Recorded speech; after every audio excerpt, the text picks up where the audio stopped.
गुरुर्ब्रह्मा गुरुर्विष्णु गुरुर्देवो महेश्वराय गुरु साक्षात् परब्रह्म तस्मै श्री गुरुवे नमः। अपार संसार समुद्र मध्ये सम्मज्जतो मे शरणं किमस्ति। गुरो कृपालो कृपया वदेत विश्वेश पादाम्बुज दीर्घ नौका।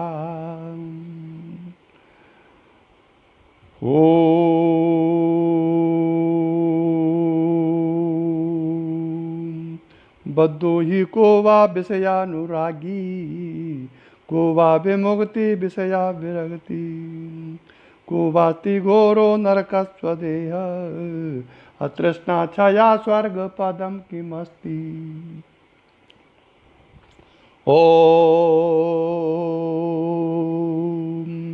को वा गुरुर्योपहितोपदेष्टा अर्शिष्यस्तु को वा गुरुभक्त एव को दीर्घ रोगो भवयेव साधु तृष्णा छाया स्वर्ग पदम किमस्ति। को दीर्घ रोगो भवयेव साधु किम औषधि तम विचारयेव। ओम परम कारुणिक भक्त वत्सल सदगुरुदेव श्री देवेंद्र विज्ञानी जी महाराज के चरण कमलों में प्रणाम करते हुए इस परंपरा के सभी साधकों की आध्यात्मिक उन्नति की प्रार्थना श्री चरणों में करते हुए कुंडलिनी योग का आगे का प्रकरण प्रस्तुत किया जा रहा है। कुंडलिनी योग का यह प्रकरण चक्रों के संबंध में है। इससे पूर्व कई प्रवचनों में कई प्रकार से चक्रों का वर्णन किया गया है, लेकिन यह इस प्रकरण में केवल कुंडलिनी योग के आधार पर जो चक्रों का दिग्दर्शन है उस अनुसार किया जा रहा है, जो कि एक अलग पद्धति है। अथर्ववेद के सूक्त 10 मंत्र 2 31-32वां जो मंत्र है उसके द्वारा चक्रों का नियमन और चक्रों की जो स्थिति है उसके बारे में बताया जाता है। सूक्त 2 मंत्र 31 और 32 है कि अष्टा चक्र नव द्वारा देवानां पूर्व अयोध्या तस्यां हिरण्मयं कोशा स्वर्गो ज्योतिषावृताय तस्मित् हिरण्मये कोशे तया अर्रे त्रिपतिष्ठिते तस्मिन् यद् यक्ष्मा आत्मन्वत् तदा वै ब्रह्म विदु। ये अथर्ववेद में है। 8 चक्रों और 9 द्वारों वाली या देवताओं की अयोध्यापुरी है। शरीर को यहाँ पर अयोध्यापुरी कहा गया है। इसमें जो स्वर्णमय कोश ज्योति से आवृत हैं वही स्वर्ग है। स्वर्ग का वास्तविक अर्थ यही है। उस स्वर्णमय कोश में जो 3 अरों से त्रिधा प्रतिष्ठित है अपना आत्मरूपी यक्ष रहता है, उसे ब्रह्मवेता जानते हैं। यही इसका अर्थ हो गया वेदों की शैली में। इसी से मिलता जुलता एक मंडल ब्राह्मणोपनिषद का एक श्लोक है कि नवचक्रम षड आधारम त्रिलक्षम व्योम पंचकम और समगे तन्न जानाति सा योगी नाम तो भवेत। 9 चक्र 6 आधार 3 लक्ष्य 5 व्योम, व्योम माने आकाश, 5 व्योम को जो अच्छी तरह नहीं जानता वह योगी नामधारी योगी है, ऐसा मंडल ब्राह्मणोपनिषद में कहा गया है।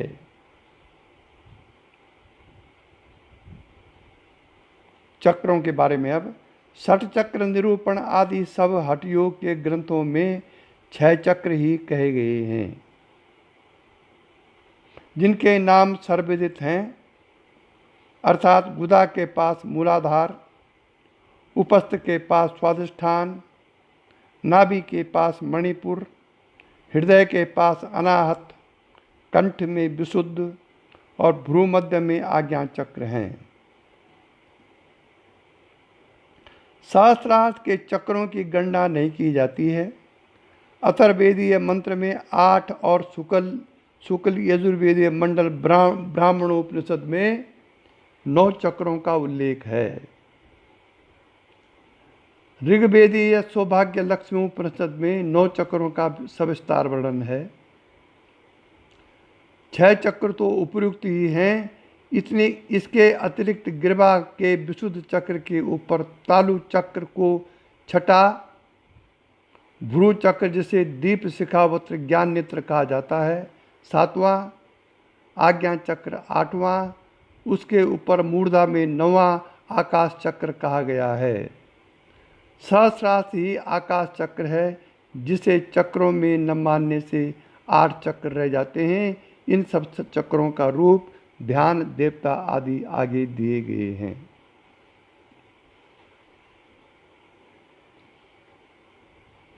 उपरोक्त मंत्रोक्त हिरण्यमय कोश सुषुम्ना है, जिसमें चंद्र, सूर्य और अग्नि तीनों से संबंधित नाड़ियां ईड़ा, पिंगला और वृजा प्रवाहित होती हैं।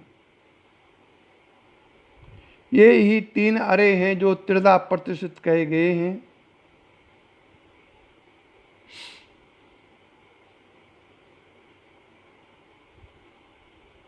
मंडल ब्राह्मणोपनिषदोक्त त्रिलक्ष को ही ग्रहण करके त्रिविध स्तरों को उनका प्रतिष्ठान माना जा सकता है, अथवा ब्रह्म, विष्णु, रुद्र ग्रंथों में उनकी त्रिधा प्रतिष्ठा कही जाती है। 3 प्रकार की जो ग्रंथियां हैं, ब्रह्म ग्रंथि, विष्णु ग्रंथि और रुद्र ग्रंथि, इनको ही यहाँ त्रिधा कहा गया है, 3 अरे कहा गया है। इन ग्रंथों के भेदन से ही आप सिद्ध होंगे, आत्म साक्षात्कार होगा और उसके बाद ब्रह्म साक्षात्कार होगा। मन को स्थिर करने के लिए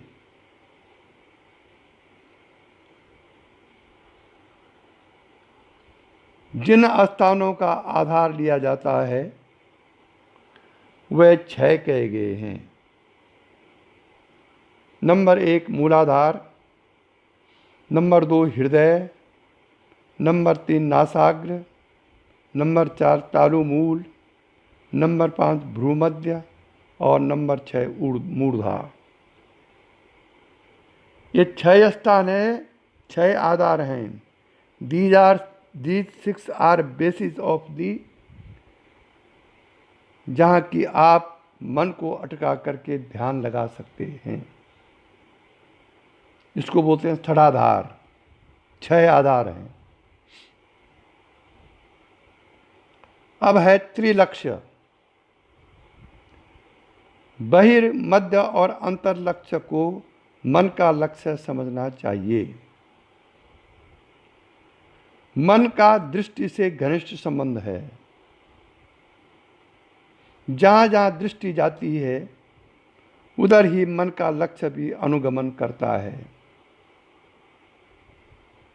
इसलिए साधना के लिए दृष्टि को भी त्रिधा बांधना पड़ता है। उनके नाम भी बहिर्मध्य और अंतर्दृष्टि कहे जाते हैं। उनके नाम कर्मशः पूर्णिमा, प्रतिपदा और अमा भी है। अंतर्लक्ष्य बहिर्दृष्टि सबसे श्रेष्ठ है। अंतर्लक्ष्य मतलब लक्ष्य आपके अंदर हो और दृष्टि बाहर हो। देख तो बाहर रहे हैं लेकिन लक्ष्य अंदर है। सबसे ऊंची किस्म की श्रेष्ठ दृष्टि है ये। इस दृष्टि में मनुष्य के नेत्र खुले रहने पर भी वह कुछ नहीं देखता। क्योंकि मन ने उसका पीछा छोड़कर अपना लक्ष्य अंतराभिमुखी कर लिया होता है। प्रतिपदा या मध्य दृष्टि अर्धोन्मीलित नासाग्र स्थायी होती है और तीसरी में नेत्र बंद करके ध्यान करना होता है, जो सरल परंतु निकृष्ट है।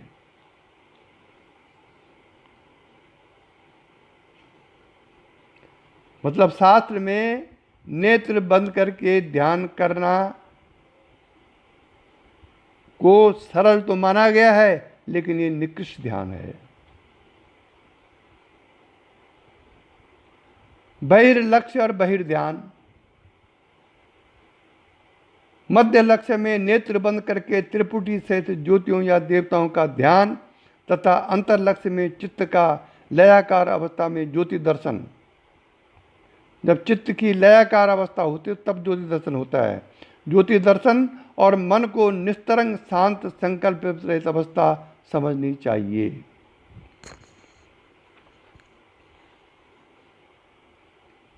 बहिर्लक्ष्य में बहिर्ध्यान, मध्य लक्ष्य में नेत्र बंद करके त्रिपुटी सहित ज्योतियों या देवताओं का ध्यान तथा अंतर लक्ष्य में चित्त का लयाकार अवस्था में ज्योति दर्शन और मन की निस्तरंग शांत संकल्प विकल्प रहित अवस्था समझनी चाहिए। अब है पंचव्योम। पंचव्योम ने 5 आकाश हमारे अंदर हैं। ब्रह्मांड में भी 5 आकाश हैं और पिंड में भी 5 आकाश हैं। जब पिंड में 5 आकाश हैं तो इसीलिए वो ब्रह्मांड में भी 5 आकाश हैं। अरे 5 आकाश जिसने देख लिए समझ लो आत्मस्थिति उसकी हो गई। ये 5 आत्मस्थिति की अवस्थाएं हैं जिनका नाम ये है आकाश, पराकाश, महाकाश, सूर्याकाश और परमाकाश। गुरु कृपा से मैंने इन 5 आकाशों का दर्शन अपने साधना काल में 85-86 में कर दिया था। प्रथम में बाहर भीतर अंधकार रहता है जो आकाश कहता है।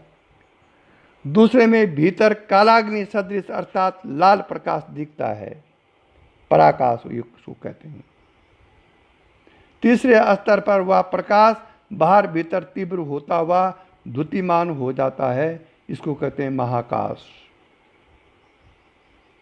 चौथे स्तर पर सूर्य के प्रकाशवत बाह्य अभ्यंतर प्रकाश दिखता है, इसको कहते हैं सूर्याकाश।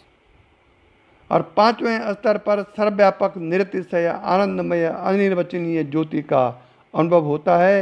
ये सब अनुभव कुंडलिनी शक्ति के 6 चक्र भेद करने से आते हैं, इसलिए उसे वेदमयी कहते हैं।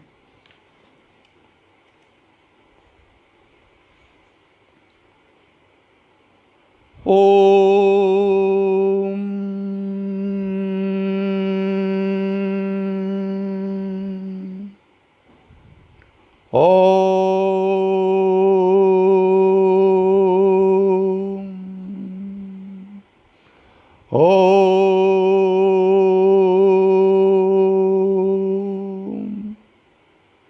अब है सुषुम्ना और षटचक्र। रीढ़ की हड्डी अर्थात मेरुदंड में, जिसे अंग्रेजी में स्पाइनल बोन कहते हैं, सुषुम्ना का स्थान है। वह गुदा के पीछे मूलाधार से सिरा कपाल के तल भाग मध्य में एक छिद्र तक स्थित है और ऊपर सिरा कपाल से मेधा मतलब ब्रेन से संलग्न है।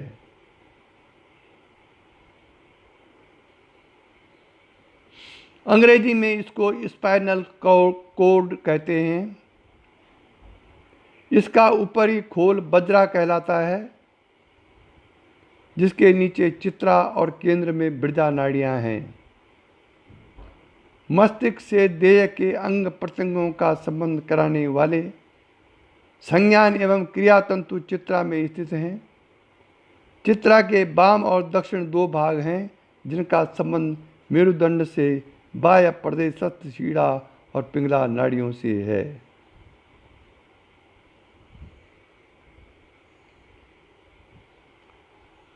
बिरजा को ब्रह्म द्वार समझना चाहिए। मूर्धा में सहस्रार के बीच वह स्थान है जिसमें ब्रह्म का स्थान है। वहीं उपयुक्त वेद मंत्रोक्त हिरण्यमय कोश है। बिरजा को भी हिरण्यमय कोश का ही अंग समझना चाहिए। चित्रा में गुदा, उपस्थ, नाभि, हृदय, ग्रीवा और भ्रूमध्य के भागों से संबंधित षटचक्र स्थित हैं। चित्रा नाड़ी में है ये। कुंडलिनी शक्ति का स्थान सुप्ता अवस्था में मूलाधार के पास और जागृत अवस्था में स्वादिष्ठान के ऊपर तथा मणिपुर के नीचे माना जाता है। जागकर जब वह बिरजा के मार्ग को साफ करती ऊपर चढ़ती है तब इन चक्रों का भेद होता है जिन्होंने बिरजा के मार्ग को निरुद्ध किया हुआ है।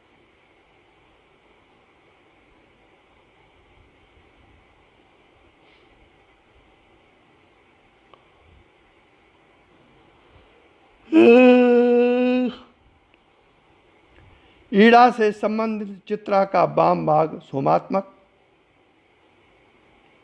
पिंगला से संबंधित दक्षिण भाग सूर्यात्मक और बिरजा आग्नेय होने के कारण सुषुम्ना को चंद्र, सूर्य और अग्नि रूपा कहा जाता है। गुदा और उपस्थ के मूलाधार और स्वादिष्ठान चक्रों को अग्निमंडल, नाभि और हृदय को मणिपुर को अनाहत चक्र को सूर्यमंडल और गिरवा एवं भ्रूमध्य के विशुद्ध आज्ञा चक्र को चंद्रमंडल के अंतर्गत माना जाता है। अग्निमंडल और सूर्यमंडल के मध्य रुद्र ग्रंथि, अग्निमंडल और सूर्यमंडल के मध्य रुद्र ग्रंथि, सूर्यमंडल और चंद्रमंडल के मध्य विष्णु ग्रंथि और आज्ञा चक्र के ऊपर ब्रह्म ग्रंथि का स्थान है।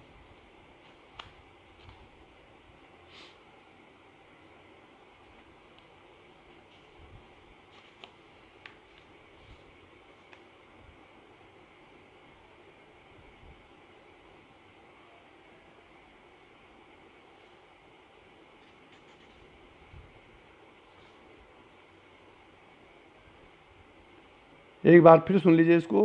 गुदा और उपस्थ के मूलाधार और स्वादिष्ठान चक्रों को अग्निमंडल कहते हैं। नाभि और हृदय के मणिपुर और अनाहत चक्रों को सूर्यमंडल, नाभि और हृदय के मणिपुर और अनाहत चक्रों को सूर्यमंडल और गिरवा एवं भ्रूमध्य के विशुद्ध और आज्ञा चक्रों को चंद्रमंडल के अंतर्गत माना जाता है।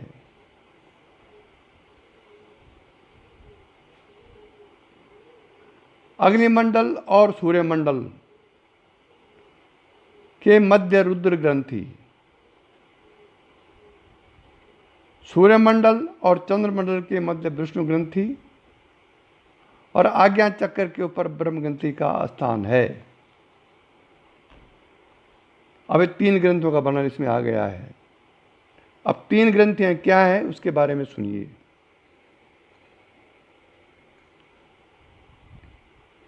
ग्रंथि से किसी मांस स्नायु की गांठ नहीं समझना चाहिए। ब्रह्मा सृष्टिकर्ता रजोगुणमया,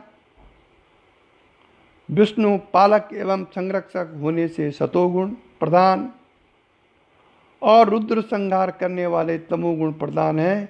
इसलिए ब्रह्म ग्रंथि को रजोगुण की ग्रंथि,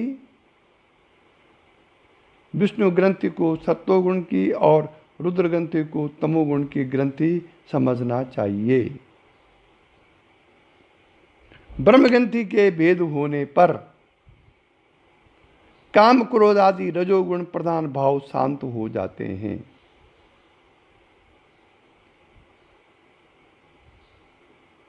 ब्रह्म ग्रंथि कौन हुई? रजोगुण की जो ग्रंथि है। ब्रह्म ग्रंथि के भेद होने पर काम क्रोध आदि रजोगुण प्रधान भाव शांत हो जाते हैं और सत्वगुण के प्रेम भक्ति आदि के भाव जागृत होते हैं। परंतु जब तक रुद्र ग्रंथि क्या हुई? तमोगुण वाली। रुद्र ग्रंथि का भेद नहीं होता, निद्रा आलस्य मोह इत्यादि से सतोगुण दबा रहता है। अपितु रजोगुण के शांत होने से तमोगुण और भी बढ़ जाता है।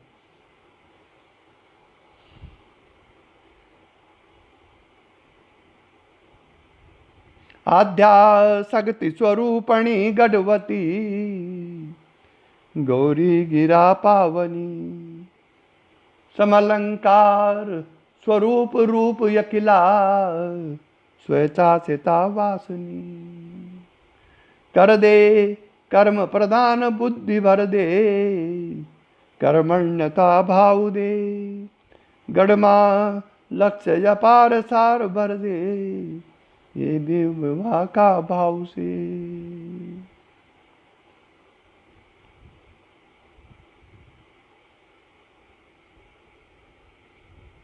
ब्रह्म ग्रंथि का स्थान आज्ञा चक्र के ऊपर है, जिसका भेद सबसे पीछे होता है और सबसे कठिन भी है।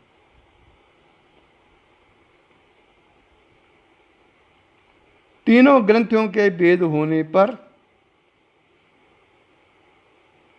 मनुष्य त्रिगुणातीत हो जाता है।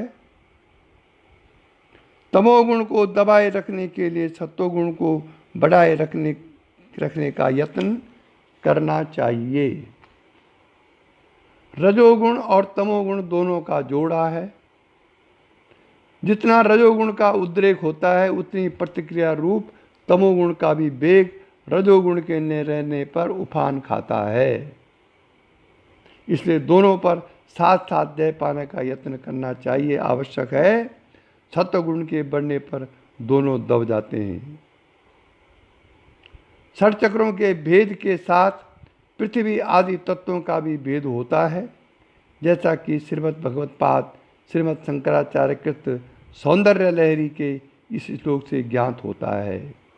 मही मूलाधारे कमपि मणिपुरे हुतवहम स्थितं स्वाधिष्ठाने हृदि मरुतम आकाशमुपरि मनोपि भ्रूमध्ये सकलमपि भित्वा कुलपथं सहस्रारे पद्मे सहरहसि पत्या विहरसि। मूलाधार में पृथ्वी और जल को भी, मणिपुर में अग्नि को जिसकी स्थिति स्वाधिष्ठान में है, हृदय में वायु को, ऊपर कंठ में आकाश को और भ्रूमध्य में मन को, इस प्रकार सकल सुषुम्ना मार्ग को तोड़ती हुई हे कुंडलिनी, तू अपने पति के साथ सहस्रार कमल में विहार करती है। तत्वों के भेद से उनकी शक्तियां भी जागृत होती हैं। पृथ्वी तत्व में शिव शक्ति रूपी 28 शक्तियों के जोड़े हैं। जल में 26, अग्नि में 31, वायु में 27, आकाश में 36 और मन में 32 जोड़े कहे गए हैं, जिनका नाम हमारी उसमें जो प्रवचन किए गए हैं सौंदर्य लहरी के श्लोक 14 के व्याख्या में देखें। हठयोग के ग्रंथों में डाकनी आदि शक्तियों का उल्लेख मिलता है। ये सब उक्त शक्तियों के अंतर्गत हैं, इसलिए यहाँ इस विषय पर प्रकाश डालना विषयानुकूल प्रतीत नहीं होता। ये शक्तियाँ तत्व की हैं, इसलिए इनका संबंध चक्रों से भी है। जल एवं मन को छोड़कर प्रत्येक तत्व के 6 शक्तियाँ रहती हैं और अग्नि तत्व की शक्ति का रूप डाकिनी होता है। जागने पर ये विघ्न करती हैं, जिनकी शांति गुरु तत्व के अनुग्रह के बिना संभव नहीं है। उनके नाम इस प्रकार हैं।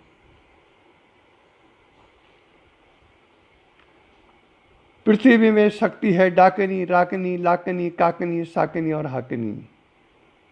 और शिव है आनंद, आलस्य, महानंद, योगानंद, अतीत, स्वाद। अग्नि में शक्ति है डाकिनी, रत्न डाकिनी, चक्र डाकिनी और पद्म डाकिनी। और शिव है उसमें अग्नि में आनंद, आलस्य, महानंद, योगानंद। शक्ति है कुब्ज डाकिनी, प्रचंड डाकिनी। शिव में है अतीतानंद और स्वाद, अग्नि में है ये। वायु में है शक्ति डाकिनी, राकिनी, लाकिनी, काकिनी, साकिनी, हाकिनी। और शिव है डामर, रामर, लामर, कामर, सामर, हामर।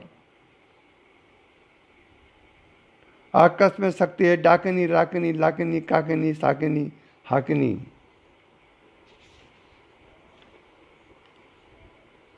और शिव है स्वर, ज्वल, महाकुल, भ्योज्वल, तेज, विभूति। डाकिनी की स्तुति में एक श्लोक नीचे दिया जाता है जो महाकवि कालिदास कृत सुना गया है। ये श्लोक इस प्रकार से है कि डाकलाम भीषणाम रौद्राम कुल काली निराकुलाम अलक्ष्याम लक्ष्य निर्लक्ष्याम सुकालिम नौमि सिद्धाम। गुरु तत्व के भी विभिन्न स्तरों पर जो रूप अनुभव गम्य होते हैं वह वायु और अग्नि की शक्तियों के अंतर्गत हैं। उसका वर्णन इस प्रकार है। अग्नि में शक्ति है निवृत्ति, प्रतिष्ठा, विद्या, शांता और शांतातीता। उसी समय शिव उत्पन्न हो जाते हैं। समय गुरु, मेल गुरु, शिव गुरु, रघुरु। शक्ति है परा और शिव है कालरात्रि गुरु। वायु में शक्ति रामा, पिंगम, मंगला, सौकार्य। शिव में पूज्य गुरु, परम गुरु और पराधिकार गुरु। ये इस प्रकार की पांचों भूतों की शक्तियां हैं। इसी के साथ आज का प्रवचन समाप्त हुआ।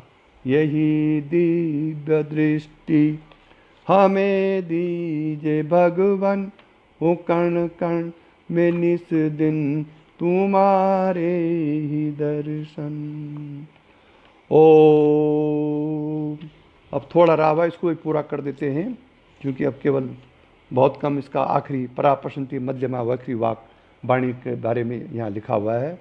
इसको भी पूरा कर देते हैं, फिर कल वैदिक युग शुरू हो जाएगा।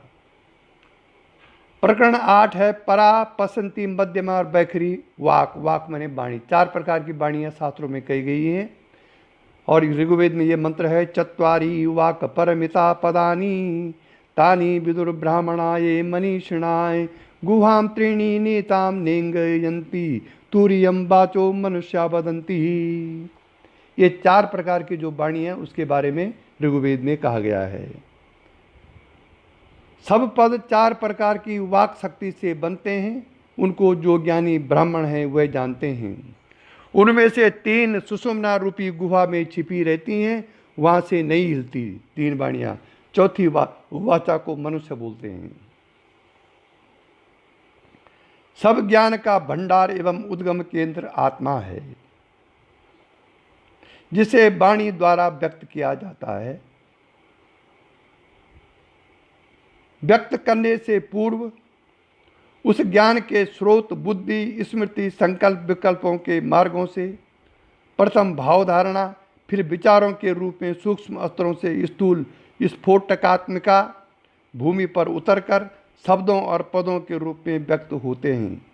इसलिए जो शब्द मुख से उच्चारित होते हैं उतने को ही वाणी नहीं समझना चाहिए। वह तो बैखरी का रूप है। बैखरी से पूर्व उसके परा, पसंती और मध्यमा 3 रूप और हैं।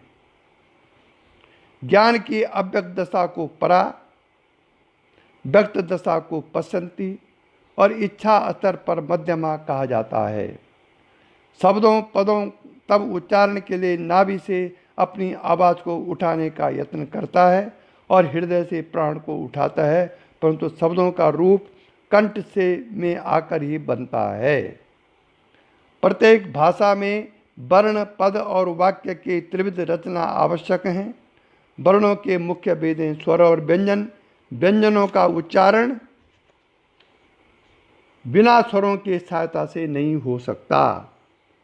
संस्कृत वर्णमाला के 16 स्वर हैं जिनका स्थान कंठ विशुद्ध चक्र में है। आज्ञा चक्र स्थानीय केवल हा और इच्छा को छोड़कर से सब नीचे के चक्रों में हैं।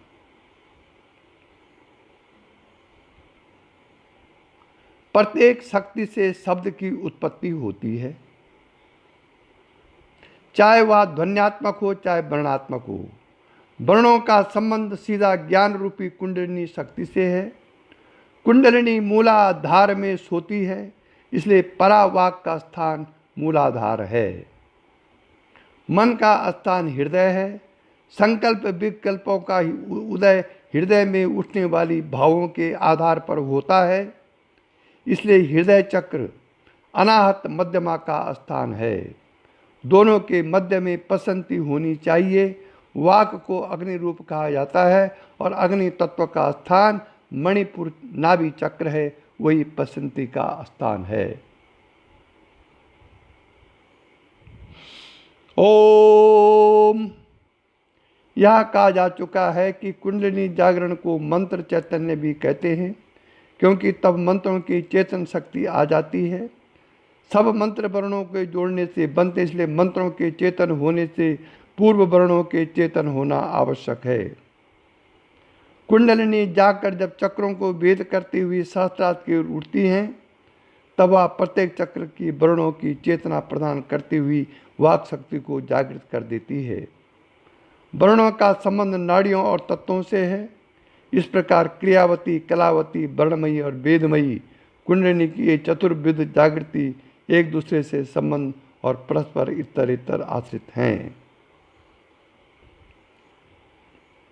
जब अल्पज्ञ मनुष्य कुंडलिनी की सुप्त अवस्था में भी विज्ञान के क्षेत्र में इतना ऊंचा उठ सकता है, तब उसके जागकर शास्त्रार्थ में पहुंचने पर अल्पज्ञता का आवरण फाड़कर अनंत सत्य ज्ञान का आलिंगन करने वाला योगी अनंत दिव्य सामर्थ्य क्यों नहीं प्राप्त कर सकेगा।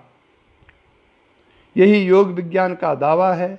बैखरी वाक जागने पर योगी सिद्ध मंत्रों का उच्चारण करता है और उसकी वाणी से दिव्य भावपूर्ण उद्गार निकलने लगते हैं। मध्यमा पसंती वाक के जागने पर उसके विचार शुद्ध सात्विक हो जाते हैं और उसमें अनेक रहस्यमय गूढ़ तत्व स्वतः समझने की शक्ति आ जाती है।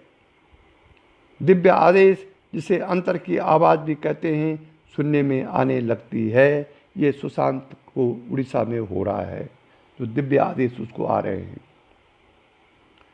इसी के साथ अब पूर्ण रूप से आज का प्रवचन समाप्त हुआ।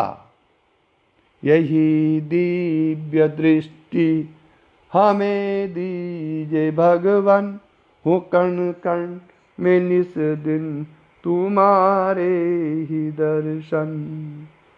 लखूं नित्य सर्वत्र मूर्ति तुम्हारी, सुनो जड़ जगत से ये कीर्ति तुम्हारी। यही दिव्य दृष्टि हमें दीजिए भगवान, हो कण कण में निस दिन तुम्हारे ही दर्शन। तेरी शुभ सत्ता बिना हे प्रभु मंगल मूल, पत्ता तक हिलता नहीं, खिलता नहीं है फूल।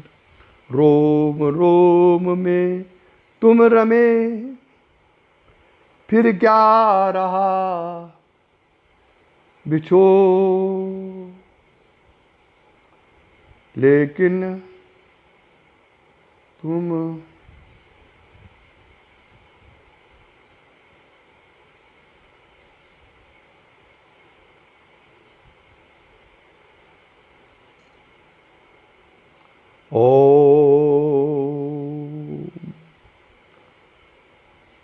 यो योग दीक्षा करना प्रवीणा, सत्छात्र सिद्धांत वेदांत धुरीणा।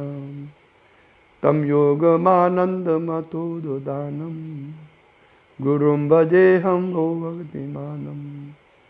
गुरुम भजे हम भो भक्तिमानम, गुरुम भजे हम भो भक्तिमानम। गुरुम भजे